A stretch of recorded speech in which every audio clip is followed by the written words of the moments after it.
¿Sabe de dónde viene el nombre de Villa Don Pardo? Este pueblo, a escasos 25 kilómetros de Jaén, tiene más de 4000 años de historia. Fue un enclave muy importante durante la Reconquista y tiene una de las fiestas más bonitas que puedes visitar, el Corpus. Estamos aquí en el castillo de Villar Don Pardo. Mi nombre es Julio Armentero y soy el guía voluntario del castillo de Villar Don Pardo desde el año 2018. Vamos a empezar hablando de la primera restauración que se hace en el castillo, que fue en el año 1986.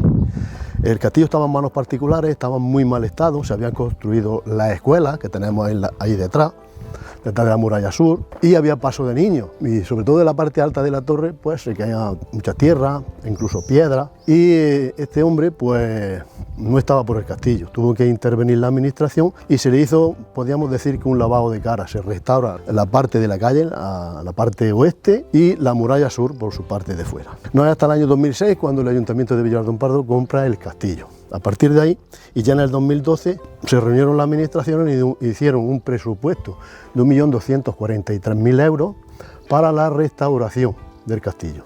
Empezaron las excavaciones arqueológicas en el 2012. Empezaron por la cuota más baja, por la parte de la puerta. ¿Pero qué se encontraron aquí las arqueólogas cuando llegan? Pues estaba todo lleno de maleza, estaba todo enterrado, lleno de escombros, la torre estaba casi hasta la mitad rellena de escombros, estaba derruida completamente. Y tardan 2 años, ya en el 2014, llegan a la plaza de armas, que es lo que tenemos aquí. Y se sorprendieron porque se encontraron una estructura circular excavada en la roca, que es todo lo que tenemos en grava de color oscuro, y son cabañas y silos de la edad del cobre y del calcolítico. Tienen una antigüedad estimada del año 1975 al 2500, 2600 a.C. Es lo más antiguo del castillo. Tiene una antigüedad de unos 4500, 4600 años aproximadamente. Se han encontrado algunos restos, pero sobre todo se encontró un diente de sílex. El sílex es una piedra que se le da a filo fácilmente y era el componente de una hoz de segar el cereal de aquella época. Ahora damos un salto en el tiempo hasta el siglo VI y V a.C. Tenemos un asentamiento íbero e ibero-romano. Se han encontrado restos, sobre todo por la parte de la ladera, del siglo VI y V, íberos, pero en su mayoría los restos encontrados son íberos y romanos, serían desde principios del siglo I a.C. y perduraría en el tiempo hasta finales del siglo I y finales del siglo II, ya de nuestra era. ¿Qué es lo que tenemos de aquella época? Pues tenemos varios silos. Por ejemplo, ahí donde tenemos el esterillo, hay un silo de 3 metros por 4 metros de profundidad. Ahí tenemos un silo pequeño de 1,50 por 1,50 y este que tenemos aquí, pues es un silo enorme. Hay que contar que esto está desmontado alrededor de 1 metro aproximadamente. Este silo pues tiene unos 3,5 metros de diámetro. Lo que ocurre es que cuando lo excavaron por aquella parte hubo un derrumbe de roca, porque todo lo que tenemos aquí nosotros le llamamos tosca y es roca caliza.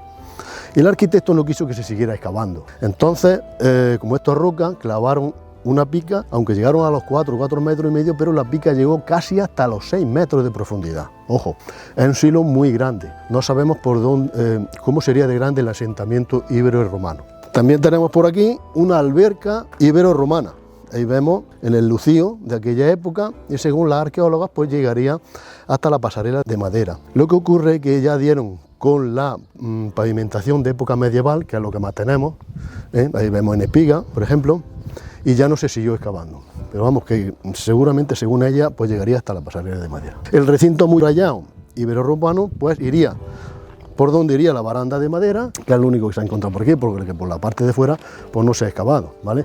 Y lo que hacían eran recortar la roca y adosar la muralla para darle más fuerza y más consistencia, aproximadamente unos 3 metros de altura.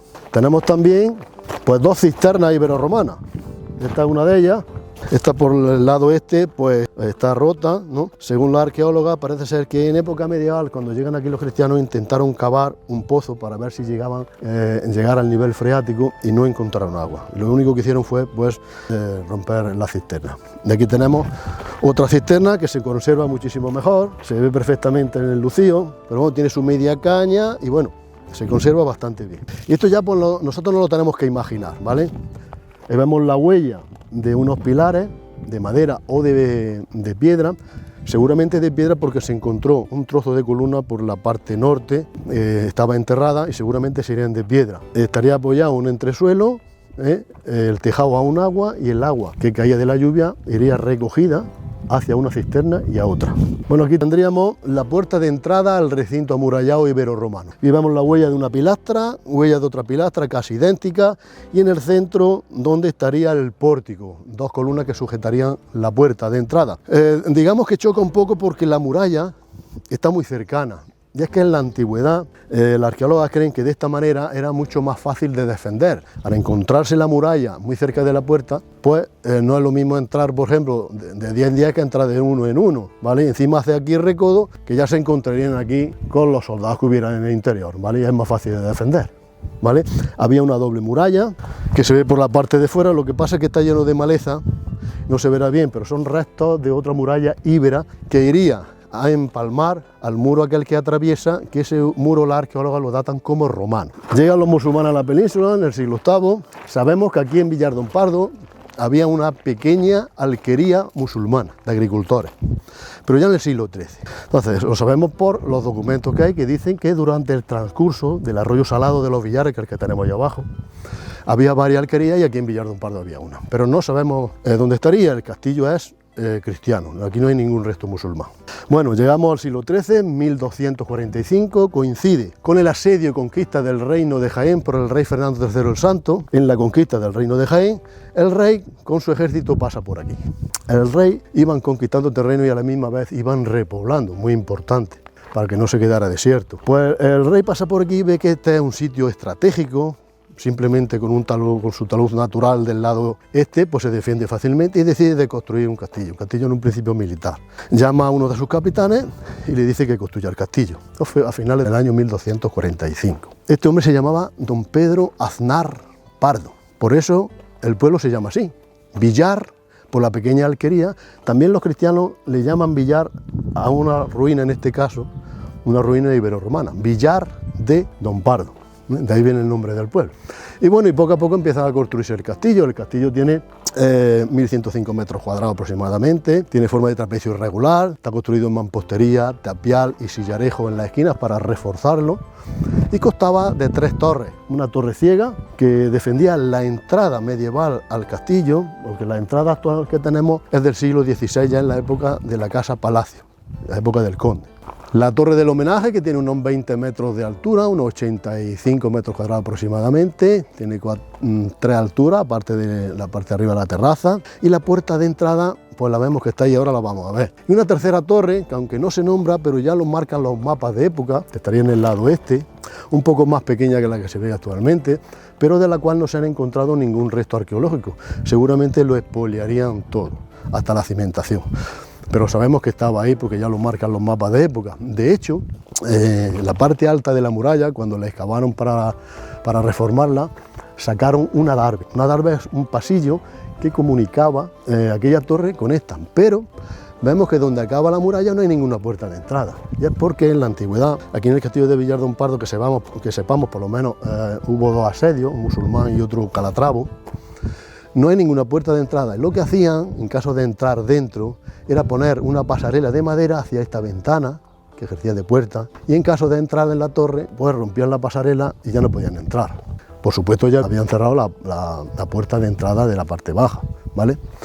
¿Qué es lo que se necesita en un asedio? Comida y agua, sobre todo agua. Deciden construir un aljibe, pero ya se construiría en el siglo XIV.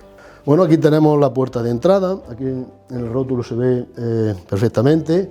Aquí se ven 2 agujeros que son las gorroneras, donde estaba incrustada la puerta de madera. Un agujero que está tapiado antes de construir el aljibe, que era por donde echaban aceite hirviendo, agua hirviente, lo que tuvieron.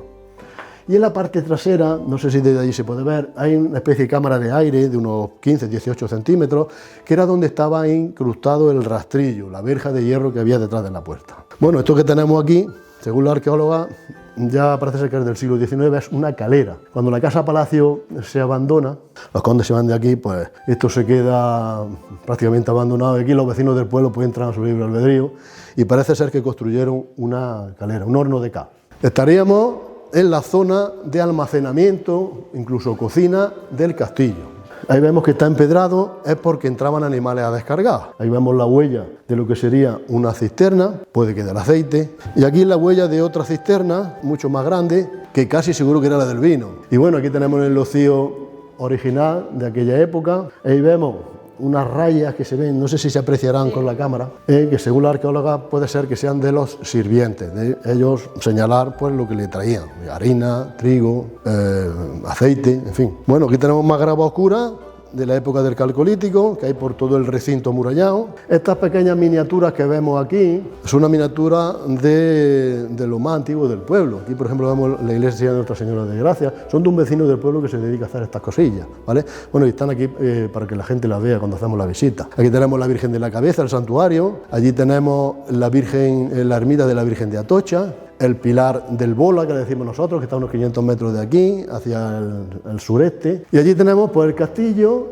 y la ermita de San Roque. Bueno, aquí tenemos estas dos baldosas de cristal, que era para que viéramos por dónde iba el cerramiento. Iría de una torre hacia otra. Y ya en la época de la Casa Palacio del siglo XVI, pues esto continuaría hacia allá, hacia la plaza de las escuelas, ¿vale? O sea que parece mentira que era una cosa tan enorme como era la Casa Palacio, que ocupaba todo lo que vemos, había 3 plantas y continuaba hacia allí, ¿vale? Y en lo que se ha quedado. Bien, estábamos hablando del siglo XIV, concretamente entre 1366 y 1369. Está ya la primera guerra civil castellana, que enfrentó al rey Pedro I contra su hermanastro Enrique de Trastámara. El rey fue engañado y fue vilmente asesinado por su hermano. Uno de los nobles jiennenses que le ayuda a conseguir el trono a Enrique II, pero sobre todo en la guerra contra los musulmanes del reino nazarí de Granada, este noble jiennense se llamaba don Pedro Ruiz de Torres, que 2 años después, en 1371, en las Cortes de Toro, le pide al rey Enrique II, por la ayuda prestada, que le ceda el castillo de Villardón Pardo y todas sus tierras de alrededor. Este hombre ya estaba casado con Isabel Méndez de Viedma, que tenía muchas posesiones en el pueblo de Escañuela, más o menos la mitad, porque la otra mitad aproximadamente era del clero. Entonces, a partir de ahí, pues se intentó crear un pequeño señorío, pero no fue concedido hasta 1403, 1404, ya por Enrique III de Castilla. Hubo 8 señores de Villardón Pardo. No nos vamos a hablar de todos ellos, hablaremos de los más importantes. Hemos hablado de Pedro Ruiz de Torres, hablaremos de la 5ª señora de Villardón Pardo, Teresa de Torres y Carrillo, una mujer muy importante e influyente en el reino de Jaén, sobre todo porque se casó con don Miguel Lucas de Iranzo, condestable de Castilla en Jaén, un hombre muy importante que le dio mucha importancia al pueblo y mucho prestigio, ¿vale?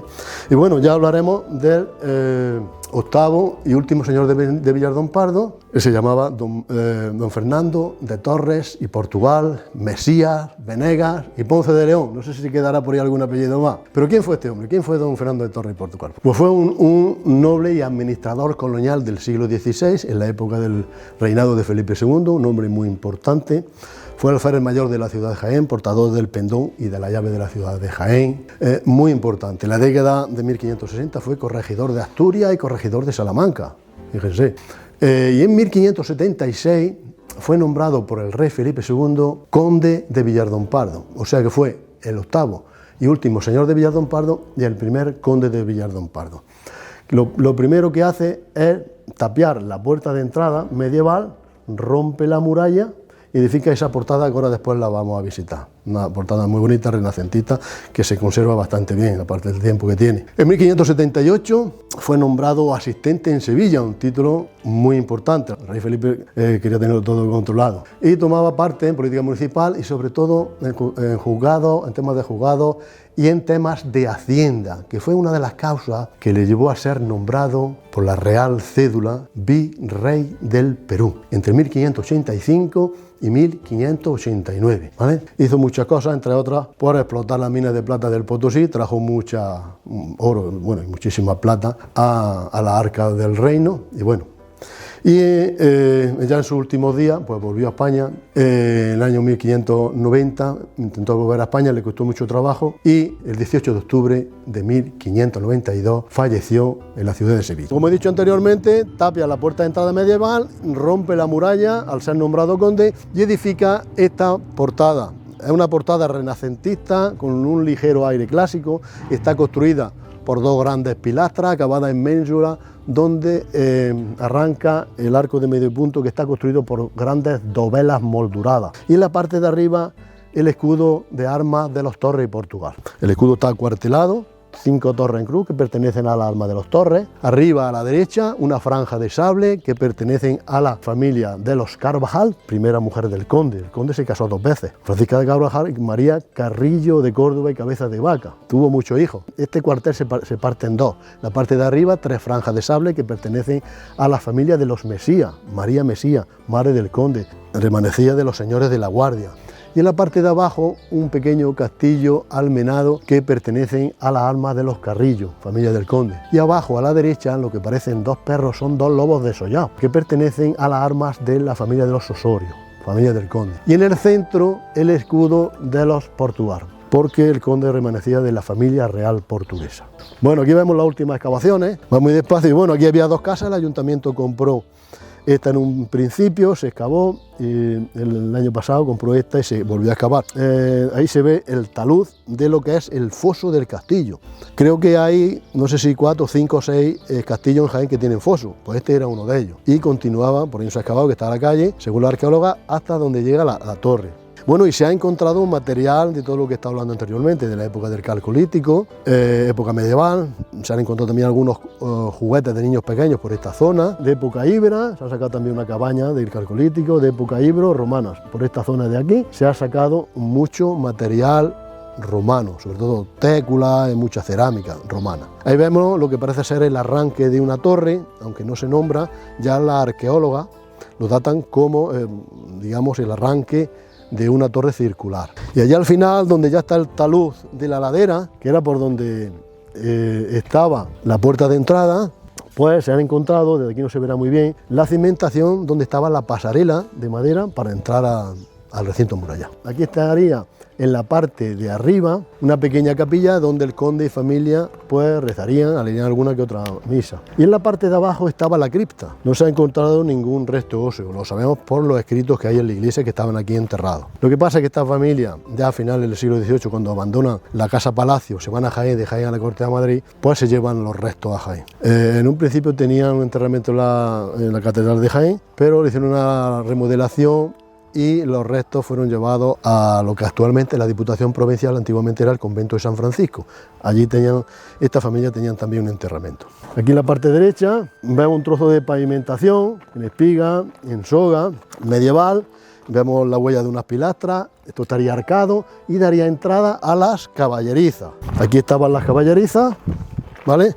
Pero también era el servicio del servicio, aquí con los animales. Ahí vemos los desagües, las tajeas, ¿vale? Que salen al exterior, van a morir allí a la esquina de la torre. Aquí tenemos lo que sería la muralla medieval y lo que vemos a continuación es cuando se agranda en la época de la casa palacio y probablemente pues aquí estaría una de las cocinas que había en el castillo, que había por lo menos 2. Había muchos restos, se han encontrado muchísimos restos de cocina, de trozos de platos rotos, de menajes de cocina, de ollas de barro, muchísimos. Entonces está claro que la cocina estaría por aquí. Y esto que tenemos aquí sería donde el señor conde, como diríamos ahora, leía el periódico. Dicho fino. Dicho fino. Aquí tenemos pues lo que sería la letrina, exactamente. Por supuesto estaría techado y vemos la tajé que sale al exterior. Estaríamos, donde ahora parece que hay una terraza, sería el gran salón de la casa palacio, donde el conde pues recibiría autoridades, haría alguna que otra fiesta también, supongo yo. Lo que ahora son ventanas, antes eran puertas que comunicaban la otra parte del salón, o sea que estamos hablando de algo enorme. Fijaros pues las dimensiones que tiene, ahí tenemos también la chimenea. Estamos en la primera planta de lo que es la torre, era entrar dentro de la torre y estaba nada más entrar la escalera. La escalera está adosada al muro norte, que es el que tenemos ahí, que es mucho más ancho que los demás, ¿vale? Hasta la parte de arriba.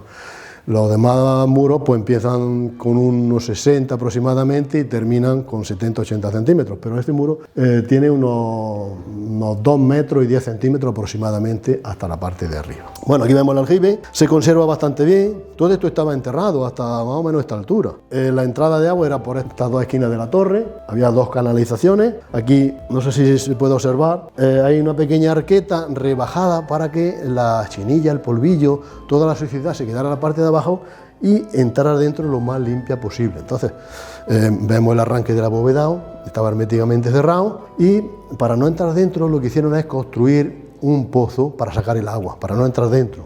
Aquí se ve el pozo, ahí se ve el pozo que se conserva muy bien. Y bueno, claro, cuando se construye el aljibe se tienen que modificar los entresuelos. Por ejemplo, esa puerta que se ve ahí arriba, pues de la época medieval, porque ya al modificar los entresuelos, sobre todo en la época de la Casa Palacio, pues tienen que subirlo un poco más arriba, ¿vale? Y la Casa Palacio, aparte de estar construida hacia el sur, estaba construida alrededor de la torre. Por ejemplo, lo que parece ser una ventana, que había aquí una ventana y aquí otra, eran puertas que comunicaban con las otras estancias que había alrededor. Imaginaros lo grande que era esto. Parte del salón, que ocupaba la otra parte también, hacia la calle, lo que es la parte de la torre y hacia allá, porque la escalera ya fue modificada, no sé si estaría como actualmente la han puesto, pero esto es una puerta que comunicaba a las estancias que iban hacia allá. O sea que era, parece mentira lo enorme que era esto, además era muy bonita, se han encontrado restos de moldura y de alombrilla entre medio de las baldosas, preciosas. Ahora por ahí arriba se ve algo de eso, ¿vale? Vamos a subir para arriba. Aquí tenemos una tronera o saetera, ventilación defensiva. Bueno, pues estamos en la última planta, aparte de la azotea. Aquí vemos un doble arco de ladrillo macizo, se conserva bastante bien, prácticamente no lo han tenido que tocar. Y bueno, ya se van viendo algunas vistas del pueblo por aquí. Esto estaría abovedado,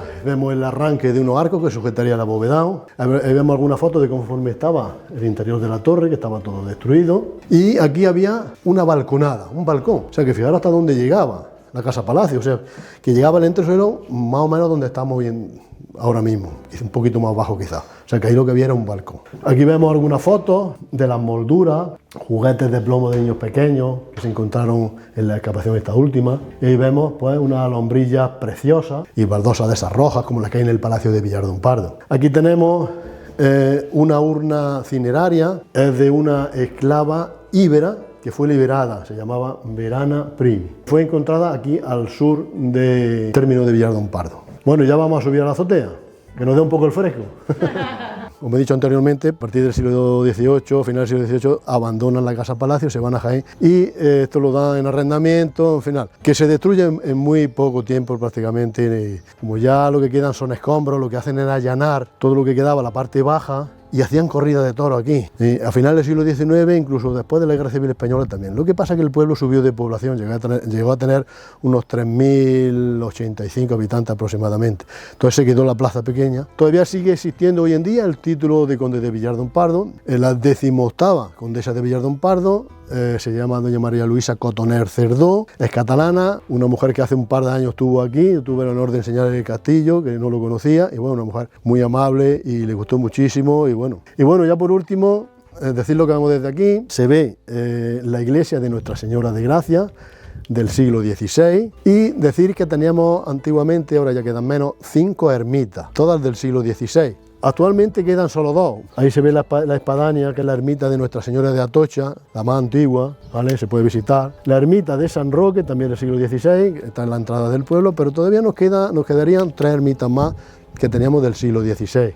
La ermita de San Cristóbal, que estaría en el cerro ese de ahí arriba, de la cual solamente quedaba la cimentación. La ermita de San Sebastián, que estaba al sur del pueblo, justamente en la entrada del pueblo, y la más grande de todas, la ermita de San Antonio de Padua, que estaba al norte del pueblo, ¿vale? Ya no queda nada. Hace unos años quedaba un poco de cimentación, pero ya fue destruido y, en fin, se han edificado allí algunas cocheras y bueno, que ya no queda nada. Nos quedan estas 2.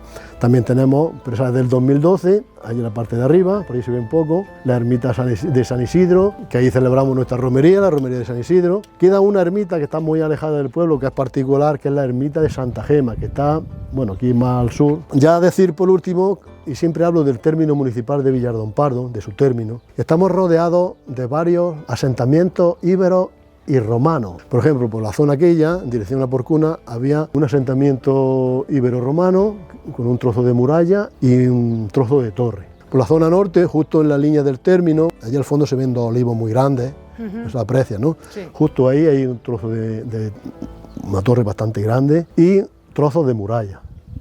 Seguramente serían torres vigías, suponemos, eso no se ha estudiado. Ahí, al noreste, pues había un asentamiento íbero. Y por la zona sur, también en el término nuestro, allá al final del carril que se ve, al mediado del carril, un asentamiento romano, me parece ser que sería alguna casa de algún militar de mayor rango, suponemos. Hay mucho material cerámico, de ladrillo, de trozos de técula, de ánfora, trozos de terra sigilata. Bueno, decir también que el granero del conde estaba por ahí donde está la plaza, por donde hemos entrado, allí al final donde están las casas que hay, ahí estaba el granero del conde. Todavía están las vigas esas enormes y las piedras estaban talladas, las losas enormes, todavía quedan de pavimentación. Y bueno, lo que se ve desde aquí, pues allí tenemos el pueblo de Porcuna, por el oeste, allí tenemos Escañuela y Arjona, Higuera de Arjona, allá al final. Los días claros, los que tienen muy buena vista, dicen que se ve el cerro de Nuestra Señora de la Virgen de la Cabeza. Por allí se ve, sobre todo cuando ya anochece, Linares, se ven las luces de Linares perfectamente.